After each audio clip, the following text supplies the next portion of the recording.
Meus amigos, meus irmãos, Emmanuel, ou Emmanuel, como dizem os latinos, escreveu pela psicografia do Chico Xavier. LBV significa luz, bondade e verdade no enriquecimento da vida. Fora da boa vontade não há solução.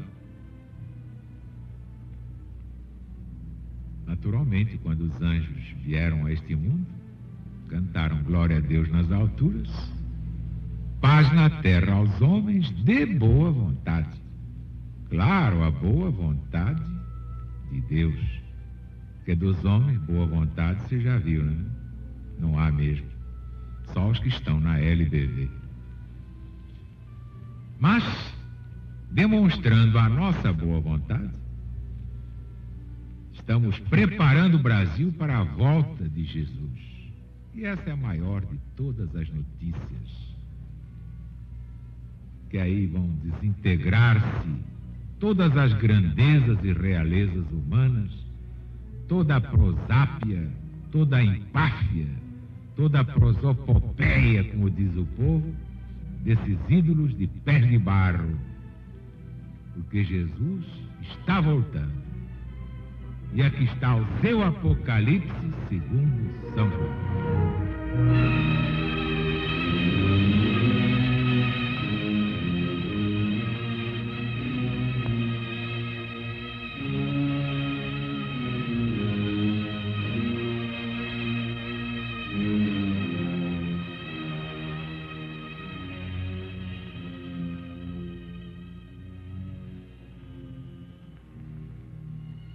Depois disto, vi uma grande multidão que ninguém podia contar, de todas as tribos e nações, e povos e línguas, que estavam em pé diante do trono e à vista do Cordeiro de Deus, cobertos de vestes brancas e com palmas nas suas mãos, e clamavam em voz alta, dizendo: salvação ao nosso Deus que está sentado no trono e ao divino Cordeiro. E todos os anjos estavam em pé ao derredor do trono e dos anciãos e dos 4 animais, e se prostraram diante do trono sobre o seu rosto e adoravam o Senhor Deus, dizendo: Amém. Bênção e claridade, sabedoria e ação de graças e honra e virtude e fortaleza ao nosso Deus pelos séculos dos séculos. Amém. E respondeu um dos anciãos, dizendo: esses que estão cobertos de vestes brancas, quem são e de onde vieram? E eu lhe respondi: meu senhor, tu sabes.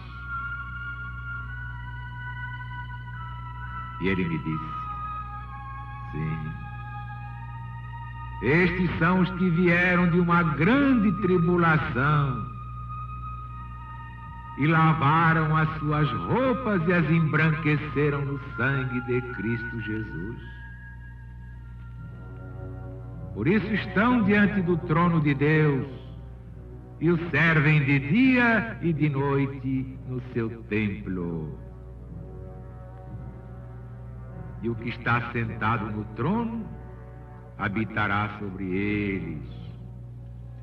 Não terão fome nem sede, nunca jamais, nem cairá sobre eles o sol, nem ardor algum. Porque o Cordeiro de Deus, que está no meio do trono, os guardará, os levará às fontes das águas da vida, e enxugará todas as lágrimas dos olhos deles.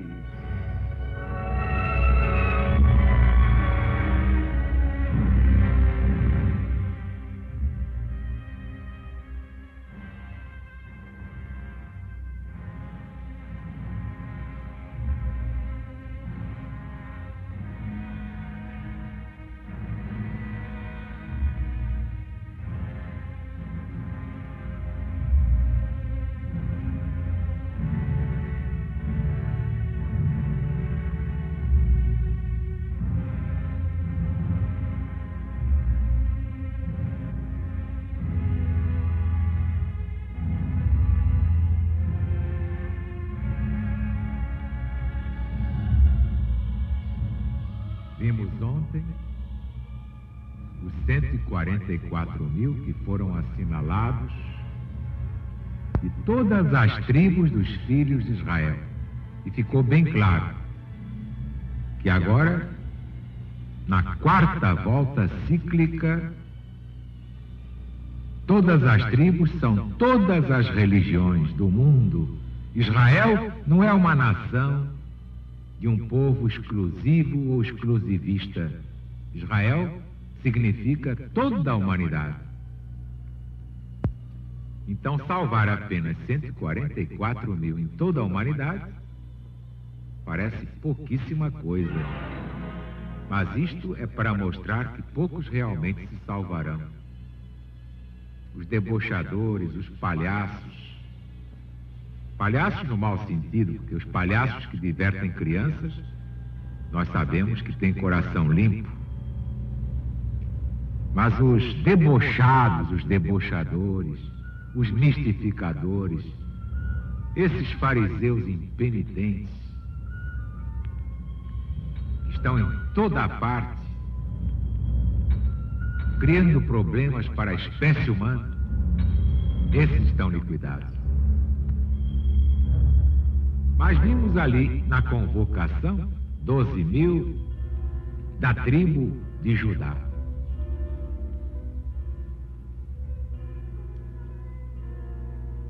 O assinalamento começa, portanto, pela tribo de Judá. Por quê? Exatamente por ser aquela que, segundo os conselhos de Deus, tinha dado nome a todas as demais. E as tinha escolhido carinhosamente, pelo merecimento. Aquela que tinha recebido as promessas especiais sobre o Cristo. Primeiro da boca de Jacó, na pessoa do próprio Judá.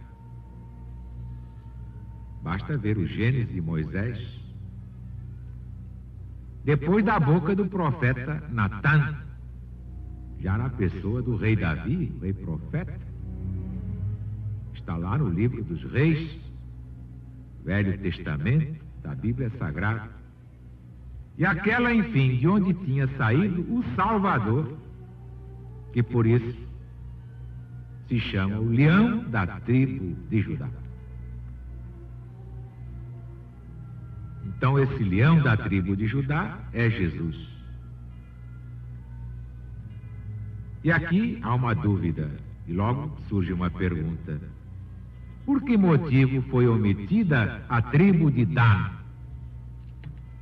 D-A-N, Dan, ou Dan, como alguns querem dizer. Que se dane, quem quiser falar assim, mas é melhor dizer o correto, é Dan mesmo. A razão é simples, porque dela teria de nascer o anticristo. Basta ver que o primeiro país que proclamou a pornografia coisa comum, coisa direita, não foi a Dinamarca? E o que é que significa esse nome? Dinamarca. É a marca de Dan. É a marca de Dan. Parece incrível. País que tem a marca de Dan.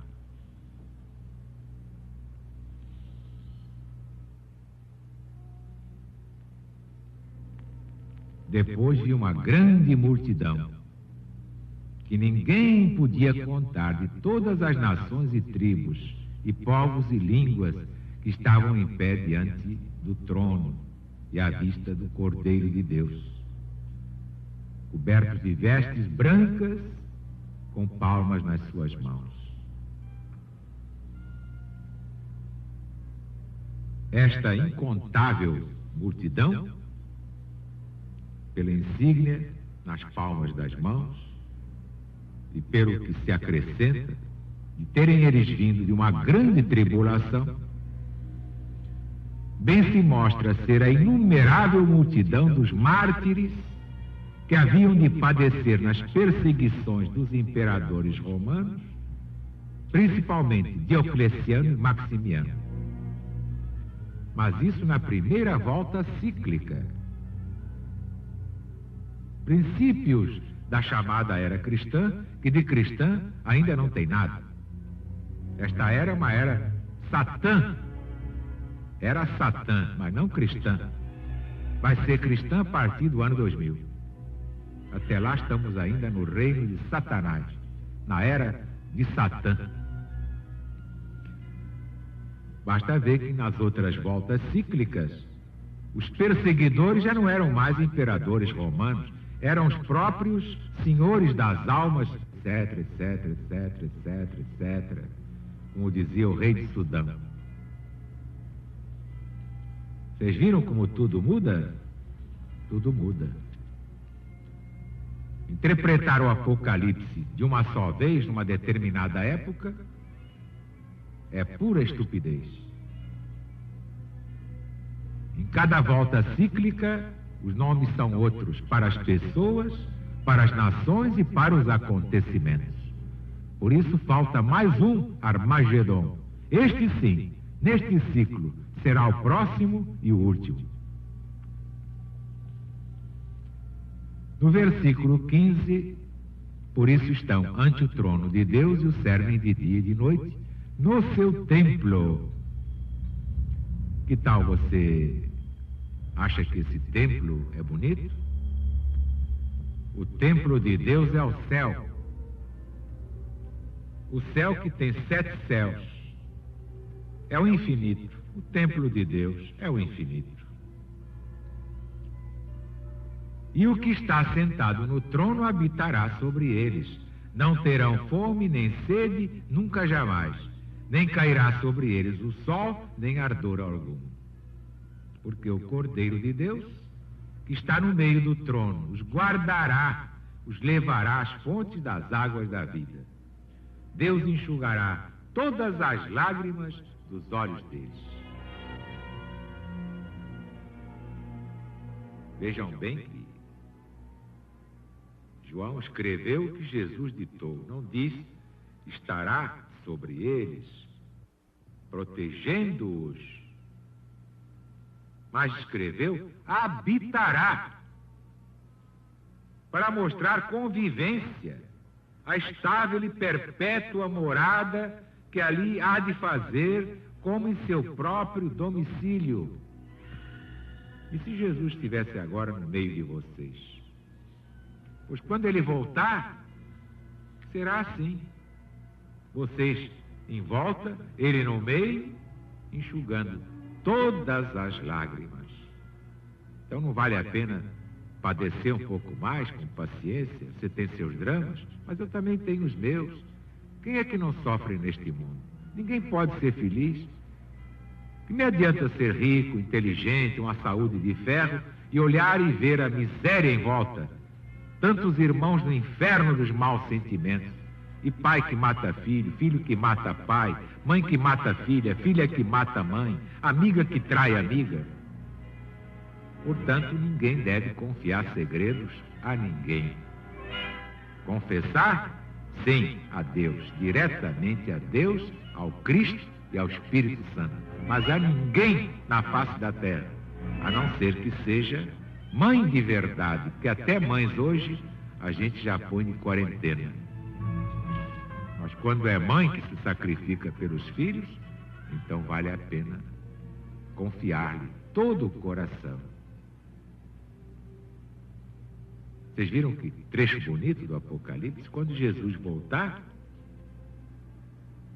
vai ser essa beleza. e enxugará todas as lágrimas. Vocês terão suas lágrimas enxugadas pelo próprio Jesus. Isso compensa a perseguição dos imbecis, o deboche dos idiotas, de que o mundo está cheio, pois se debocharam do próprio Jesus, não vão debochar daqueles que acreditam em Deus e levam a sério as coisas sagradas da vida? E você vai ficar triste por isso? Vamos recordar o soneto de Carlos Cavaco, que ele escreveu. Este soneto, ouvindo a minha pregação, foi sua última produção literária. Depois morreu. Está melhor que muita gente por aí. Vamos então a esta página. Jesus está voltando.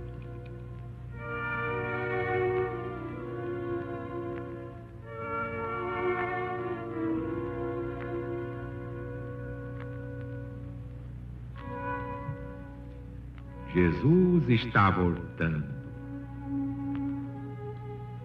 É que essa luz te acorda as almas e desperta os ninhos, que amansa a fera e alegra os passarinhos. Ela emana do corpo de Jesus. Jesus está voltando, mas sem cruz. Vem livremente andando nos caminhos e transformando em rosas os espinhos nessa estrada que a Deus todos conduz. Jesus está voltando e vem sorrindo. À sua volta os lírios vão se abrindo e os anjos cantam sob o céu de anil. E para que a luz mais brilhe e resplandeça, Jesus divino ostenta na cabeça a coroa de estrelas do Brasil.